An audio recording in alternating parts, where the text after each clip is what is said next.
disse para aquele homem: eu conheço o mar, eu conheço o mar. E aquele velho marinheiro disse, abraçando aquele garoto: eu também conheço o mar, eu também conheço o mar.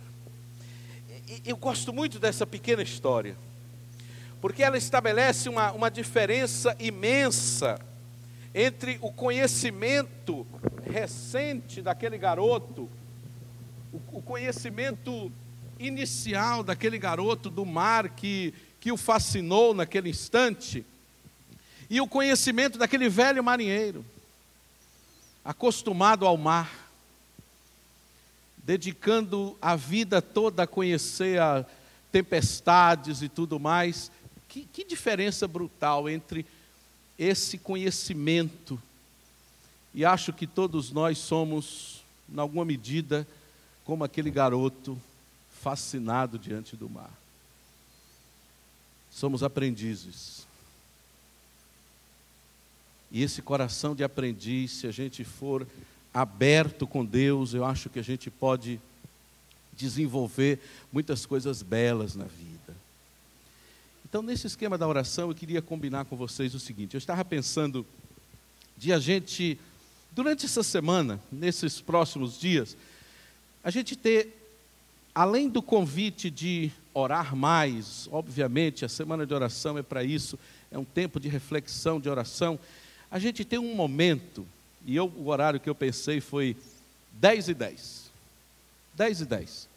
Se você puder colocar no seu celular para despertar, ou no seu reloginho, qualquer agenda que você tiver, qualquer coisa, e 10h10 da manhã, e 10h10 da noite, a gente dedicar, mesmo que você esteja no meio de uma reunião, não sei aonde você estiver no trabalho, não precisa ajoelhar-se num canto e dedicar-se a um tempo de oração, se puder, obviamente, muito bom, mas 10h10 a gente, durante essa semana, orar por isso, por um coração aberto para Deus, por um coração de aprendiz, para a gente dizer: Senhor, o que eu preciso aprender hoje?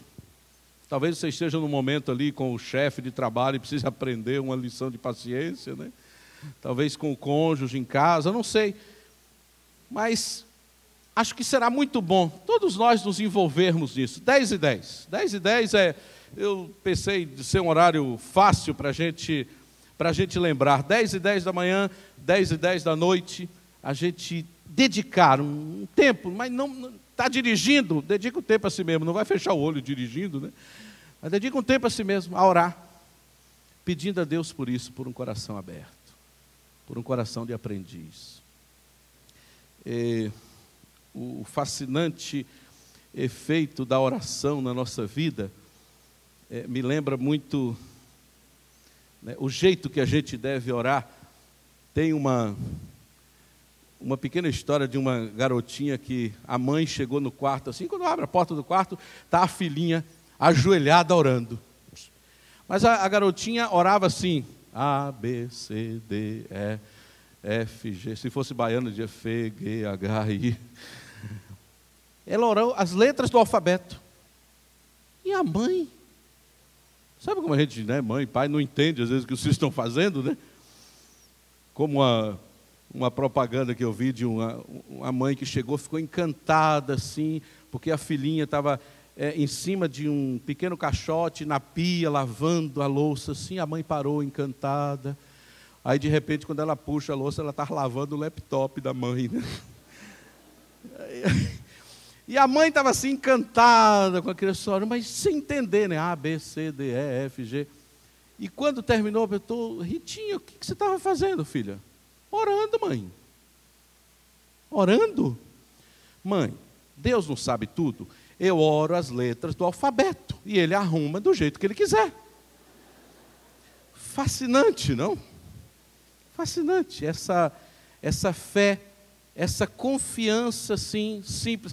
Não é à toa que Jesus disse: se vocês não se tornarem como crianças, de coração aberto, se vocês não se tornarem como crianças, disse Jesus, jamais poderão ver o reino do céu. Então, essa coisa de criança, com esse coração aberto, com esse coração de aprendiz. Então, antes de falar do tema de hoje, deixa eu falar duas coisas mais. Primeiro, eu estava olhando nos meus arquivos passados. Sabe que durante o tempo que eu passei aqui, eu preguei 254 sermões aqui. Então eu falei, puxa, eu tenho que falar coisas que eu não falei lá na igreja. Mas no final das contas, como diz assim, que no final das contas a gente tem muito pouca coisa para falar. Porque existe, quando eu encerrei minhas atividades no ministério, no IASP, eu coloquei o tema de um sermão, síntese. E eu disse, tudo que eu preguei para vocês durante esses 6 anos se resumiriam em poucas coisas. E quando eu fui pensar nisso esses dias, se juntar esses 6 anos do IASP e os 5 anos daqui, eu preguei poucas coisas, em muitos sermões diferentes. Preguei sobre o amor de Deus, que é o tema que mais me fascina, os relacionamentos com as pessoas e os aprendizados das nossas emoções. Essa é a síntese. Então, de forma diferente, eu vou falar coisas que tenho falado aqui das minhas convicções pessoais com Deus, daquilo que aprendo com Deus, cada dia que abro para Ele a vida e digo, Senhor, eu não sei nada. Como dizia o salmista lá no Salmo, quem é o homem para que dele te lembres? Quem somos nós? Mas Deus vai falando, falando para a gente, e essas coisas realmente me fascinam, esses temas do amor de Deus, dos relacionamentos pessoais, de nossa entrega para Deus, isso é coisa que me enche a alma mesmo. Então eu prego sempre primeiro para mim, como todo pregador faz, a gente prega para a gente, então a gente fala aquilo que a gente pregou para a gente. E aí a segunda coisa que eu ia falar é assim, que durante esses dias, essas mensagens todas que eu preparei para cá, não são sermões assim, como eu diria, tradicionais, com estudos exegéticos e etc., porque não é o meu perfil, não é a minha linha essa. Eu admiro muito quem tem essa linha, não é a minha linha, é aquela coisa mais prática, assim, que é o que eu gosto. Então, eu lembrei de uma metáfora, e eu queria falar essa metáfora para vocês. Essa metáfora é de um cronista que ele diz assim, tem 2 maneiras de se fazer teologia. E eu achei fantástica essa metáfora dele. Ele diz, uma maneira de fazer teologia é a teologia da sala de estar. O que era a sala de estar? Agora eu queria remeter você a uma imagem assim daquelas casas antigas, bem do interior ou da fazenda. Você lembra da sala de estar nas casas antigas? Que era a sala onde poucas vezes se ia. Lembra disso? Era a sala para receber uma visita formal. Na sala de estar, menino não entrava. Ai do menino que fosse. Não, era uma sala que ficava ali, geralmente reservada. Quando chegava uma visita formal, então, recebia as pessoas nessa sala de estar. Se fosse servir um copo d'água ali, tinha que ser como? Numa bandejinha, né? Lembra disso? Numa bandejinha, com um guardanapinho embaixo. Essa é a sala de estar. É um bom lugar. Aí ele diz assim, há um outro jeito de fazer teologia, e eu me identifico muito com esse outro jeito.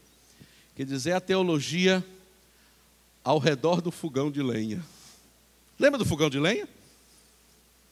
O fogão de lenha, nas casas antigas, eles ficavam geralmente lá no fundo da casa, na cozinha, no fundo da casa. Eu lembro muito da imagem do fogão de lenha nas casas das minhas tias, das minhas avós e de nossa casa lá no interior. Então, eu ficava geralmente lá no fundo da casa.